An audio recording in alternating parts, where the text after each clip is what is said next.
ഞങ്ങളിപ്പോഴും ഇവർ അറിഞ്ഞത്. ആരാ കക്ഷി? ആരാ എന്താന്നൊന്നും അറിഞ്ഞൂടാ. ആളെങ്ങനെയുണ്ട്? പിടക്കണ്ട? അതാ ഐസിട്ടാ ബോധം തെളിഞ്ഞിട്ടുണ്ട്. എന്നിട്ട് സംസാരിച്ചാ? നേഴ്സ് ചോദിച്ചിട്ട് ഒന്നും പറയണില്ലെന്ന്. രണ്ടെണ്ണം പൊട്ടിച്ച തത്ത പറഞ്ഞ പോലെ എല്ലാം പറയൂ. ഇതെന്താ കളവ് കേസാ? പറയാൻ പറ്റൂല. കസ്റ്റംസുകാരെ പേടിച്ച് ചിലപ്പോ സ്വർണ്ണ ബിസ്ക്കറ്റായിട്ട് കടലിൽ ചാടിയാണെങ്കിലാ? ആയിരിക്കോടാ. കണ്ടിട്ടൊരു പാവം കാരണവരാ. ഓ, അച്ഛന്റെ പറയാനുള്ളവർ കണ്ട ഇവക്ക് സാധാബോൾ. ചാർട്ടിൽ എന്തെങ്കിലും പേരെഴുതണമെന്ന് പറഞ്ഞപ്പോ അറിയാതെയാണെങ്കിൽ അച്ഛന്റെ പേരാണ് നാവി വന്നത്. എന്നാ പണി കിട്ടിയെന്നെ.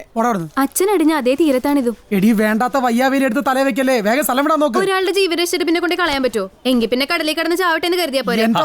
അവള് പറഞ്ഞാലും കാര്യമുണ്ട്. ഒരു കാര്യം ഏറ്റെടുത്ത് പിന്നെ നമ്മൾ അവസാനം വരെ കൂടെ നിൽക്കണം. അങ്ങേരുടെ അവസാനം വരെ കൂടെ നിൽക്കാൻ എനിക്ക് പറ്റില്ല. എനിക്കിത് വൈകിട്ട് നാടകമുള്ള. ഞാൻ ആ അർത്ഥത്തിലല്ല പറഞ്ഞേ. നീ പറ, ഞങ്ങൾ ഇപ്പൊ എന്താ ചെയ്യേണ്ടത്?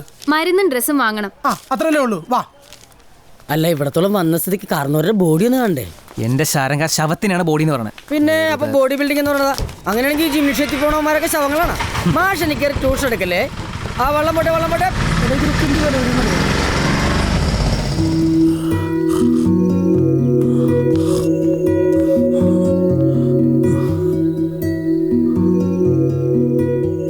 കണ്ടിട്ട് കടലിൽ പണിക്ക് പോണ കൂട്ടത്തിൽപ്പെട്ട ആളല്ലെന്നാണ് പറയണത്. അപ്പൊ പിന്നെ വള്ളത്തീതാ പൊട്ടിയെന്നാ വീണതാകാൻ വഴിയില്ല. തീവ്രവാദം കടൽ വഴിയാ കൂടുതലും. ഇനിയിപ്പൊ അങ്ങനെ എന്തെങ്കിലും. ഇതൊരു കളവനല്ലേ? Osama bin ലാദനും കളവനായിരുന്നു. ഇനി വല്ല പുലിയോ മറ്റോ? തുണി പുലിയായിരുന്ന കഴുത്തെ സൈനാടം ഉണ്ടാകലായിരുന്ന. അതിനിപ്പോ പുലി ഇല്ലല്ലോ. എന്നിട്ട് കഴിഞ്ഞ മാസം റാന്നിയിൽ പുലി ഇറങ്ങിയതിന്റെ പടം ഞാൻ പത്രത്തിൽ കണ്ടല്ലോ. പുഷ്പേ, വിവരമുള്ള ഒരു വർത്താനം പറയുന്നിടത്ത് ചുമ്മാ ഇടയ്ക്ക് കയറല്ലേ. എന്റെ അഭിപ്രായത്തിൽ ഇതൊരു ആത്മഹത്യാ ശ്രമമാണ്, ഒരു സൂസൈഡ് അറ്റൻഷൻ. അവന്റെ ചന്ദ്ര, നീ ഇത് പറഞ്ഞു കഴിയുമ്പോഴത്തേക്ക് എനിക്ക് സഹകരണ സംഘത്തിന്റെ മീറ്റിംഗ് കഴിഞ്ഞ് വരാം. പോട്രോ വിടറോ. ആ പാവത്തിന് എല്ലാരും കൂടി കളിയാക്കണ്ടാട്ടാ. താങ്ക്സ്.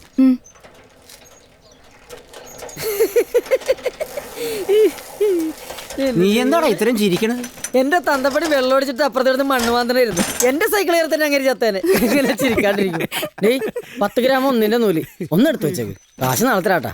കട കൊടുക്കാൻ പാടില്ലെന്നാ മുതലാളി പറഞ്ഞേക്കണേ.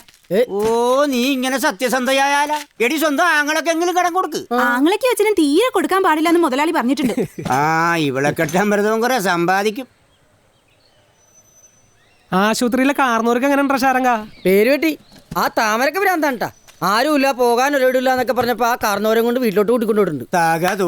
ഇവളോടൊന്ന് ചോദിക്കട്ടെ, നീ അപ്പൊ നൂല് തരില്ലല്ലേ? ഇല്ല. എന്നാ വീട്ടിലോട്ട് മീൻകറി കൂടി ചോറിനാ വാട്ടാ. എനിക്ക് മീൻകറി വേണ്ടാട്ടാ.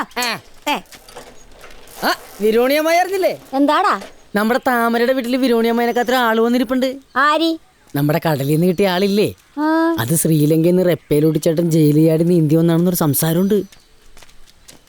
നീ ആരാണ് കർത്താവേ?